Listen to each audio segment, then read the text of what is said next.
Yeah, but yeah, Great. you can. All right. You can. All right. So my name is Pato Kelesitse, and I'm from Botswana. For anyone who doesn't know where that is, that's in Southern Africa. Um, well, it's not very small, but we're a really small population. There's about 2 million of us. Um, and I am a master's in development studies student. Um, hi, Roy, do you mind muting yourself? No, you can. You can. You are okay, Pat. You can go No, on. I could hear some sounds from your end, so it was okay. Yeah. No, we're good there. So I'm a master's in development studies student, and I host a podcast called Sustain 267 podcast. And yeah, that's about it. So now I'll go into my presentation. I'm a speaker. I love to have conversation, so that's why I chose to have a conversation with you instead of doing a PowerPoint. So to start my presentation, Sub-Saharan Africa. So I'm going to talk about Sub-Saharan Africa, and then I'll talk about a policy in 2 countries, and then I'll bring it down to Botswana, and then end with my perspective, my thoughts on how we can go about this. So Sub-Saharan Africa will be the worst affected area in the world, even though we only contribute 3 to 5% of global emissions, compounded with poverty and the way we can't buy our way out of consequences or just move somewhere else on a whim when we're faced with natural disasters. It puts us in a rather difficult place. So where the rest of the world focuses on mitigation and reducing their footprint, we might want to apply more pressure in a different area, namely building resilience and adaptation for our communities in the different African countries and the different African communities. So we will be affected by climate change. Like I said earlier, we'll be the worst affected region in the world. Not only that, we have been affected. Just during COVID-19, while the globe was dealing with the COVID-19 pandemic, East Africa, countries in East Africa had to deal with a locust plague as well, and floods. Just last year, I think, in Mozambique, there was Cyclone Idai, which did quite a bit of damage. And when they assessed the damage, they realized that if Mozambique had built a bit more resilience against floods, they could have reduced the damage that was done by the flood by the cyclone quite significantly. And this is small actions like planting trees as to break down the cyclone when it comes ashore. So how do we build strength against future climate-driven disasters, which is what we really need in Africa? Do we engage policies? So the beauty of Africa is that we've been quite good at developing policies and entering agreements such as the Paris Agreement, Agenda 2030, and African Union Agenda 2063, the Africa we want. If you ever have a minute, please read the Africa we want, the agenda, the African Union paper, beautiful aspirational piece, just like it will give you hope that we're going far in Africa. Anyway, our challenge, however, has been execution. But there is a silver lining to the execution cloud. Akinwumi Adesina, the president of AFDB, said that the bank has committed to doubling its finance for climate from $25 billion by 2025, with over 50% of it devoted to climate change adaptation. So once again, going back to the adaptation that I said we need in Africa. We might, yes, have policies that we're not executing, but there is a policy that I'd like to highlight that we're doing really, really well in, that just goes to reflect that if we action the policies that we currently have, would be doing so much better. So the policy that I'd like to highlight is my favorite one, my favorite African policy. Yes, I've got a favorite policy. It's the plastic ban in Kenya and Rwanda. So zooming in on Kenya, a study had supported the National Environment Management Agency that more than 50% of cattle near urban areas were found to have plastic bags in their stomachs. And finally, after years of promising to take action, the government decided to ban the manufacturing, sale, and distribution of plastic carrier bags. And anyone who was found to be breaking that law could be fined up to $40,000 or face a prison sentence of up to 4 years. And if you were using the plastic, you could be fined $500 or get a jail term of up to a year. And the ban has been largely considered a success. However, this is another problem that we face in Africa. We have external players. Currently, the American oil industry has asked the United States to pressure Kenya to changing its world-leading stance against plastic waste. The request from the American Chemical Council, whose members include major oil companies, to the Office of the United States Trade Representative came as the US and Kenya negotiate what would be the first US bilateral trade deal within a country in sub-Saharan Africa. And the reason for this is that the oil companies predict that they anticipate that Kenya could serve in future as a hub for supplying US-made chemicals and plastics to other markets in Africa. So we don't only have to look at ourselves as Africa and what's best for us. We have external players such as the US who will say, you need to do this because it works for us. And let's be honest, African country versus the United States, I mean, even China struggles to take on the US. So that's one of the challenge. Those are some of the challenges that we are facing. So in as much as we might want to take climate action, we might want to put policies in place, we have so many foreign off-continent players whose best interest it is to squash some of the climate action on the continent as it affects their profits from extractive industries to countries that dump in Africa.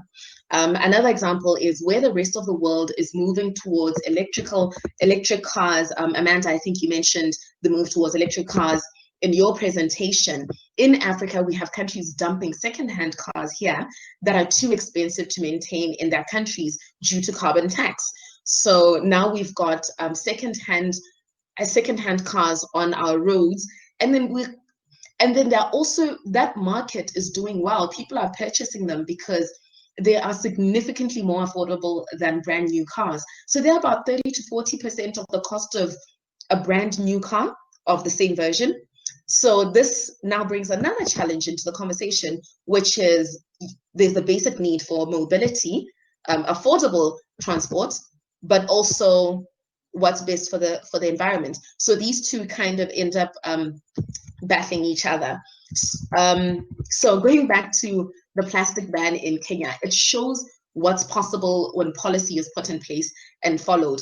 And even better is the spillover effect to other African countries.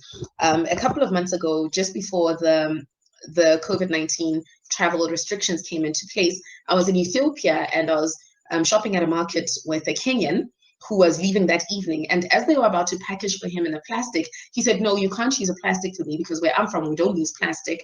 And I can't even get into the country with that plastic, so you need to use something else. So there is that spillover effect from those two countries. And then now moving into Botswana. In Botswana, we tried to ban the plastic. We tried the plastic ban in 2019, but never quite materialized. Hopefully it'll come back.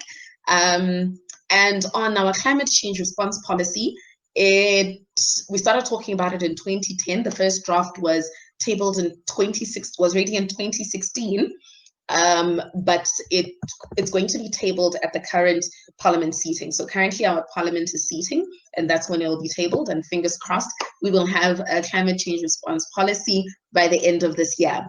And from the draft, I had a look at the draft, and it's great that it's very inclusive. So it includes most sectors, it accounts for gender, because as we know, climate change, the consequences of climate change are gendered. It affects youth, it affects development. So that's great to see. And then on what Botswana has done so far, climate change or sustainability and the environment has been accommodated in our National Development Plan document. So our NDP 11, which will be in action for 10 years, and our transformational agenda, which is the Vision 2036. And then our NDCs for the Paris Agreement is to reduce our emissions by 15% by 2030, using 2010 as a base year. But we're still looking, it's not exactly clear how exactly we're going to get to that. But hopefully with the policy now coming in, then we'll get ways in how we're actually going to make this a possibility. I'll shortly be going into my take on policy. So the downside of policy is that when we have a policy, it doesn't necessarily translate to action. However, the lack of a policy also does not translate to lack of action. So we've seen numerous actors, private businesses, activists in all over Africa. So there are activists such as Vanessa all over Africa who are acting on this, private businesses who are now going into solar and just different sustainability related businesses. So when the policy comes, it's great to say that the ship is moving. So my take in conclusion, policy is necessary, but maybe before we get new policies in Africa, would like to look at executing the ones that we already have. We run a risk of, because policies are not cheap, we all know that. So we run a risk of making policies that we don't use. And really, if that's what we're going to do, maybe the money is better spent somewhere else. And then on policies as well, how do we then, if we're going to execute them, how do we make them a priority? How do we make climate action a priority? In Africa, we have so many different challenges that climate change really just takes a back seat. If you're going to tell someone that they can't burn firewood to save future generations, they're simply going to tell you that if I don't burn this firewood, the current generation might just not be there to create future generations. It's that simple here. Well, it's not that simple, but it's that layered here. So right now, talk in Parliament is unemployment and the bad performing agricultural sector. This is in Botswana.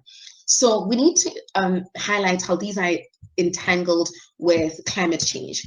Any agricultural solution that's put in place without considering and making an account for climate change will be obsolete sooner than later.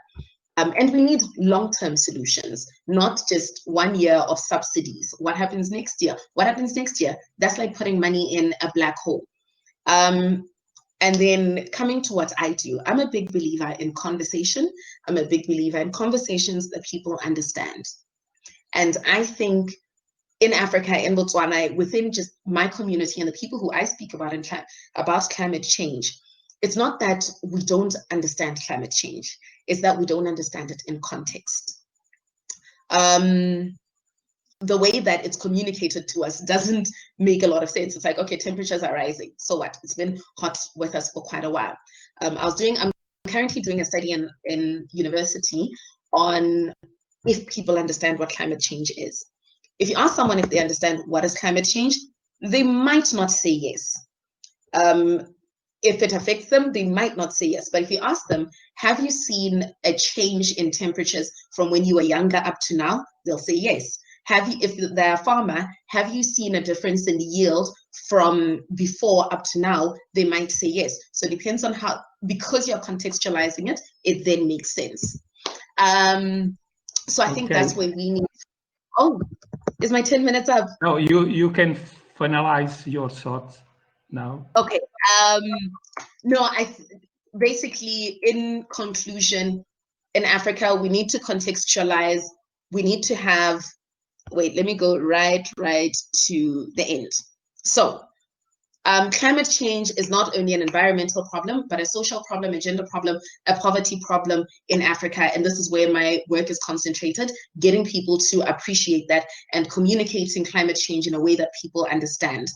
And when we get to acting, we need to act with Africans. We've seen many programs fail here due to foreign consultants and solutions that do not respect the culture and tradition. We need experts who are not only scientific experts, but African experts. And with that, I end my conversation. Sorry, I got a bit long-winded there. Okay, thank you, Kelesitse. Fantastic.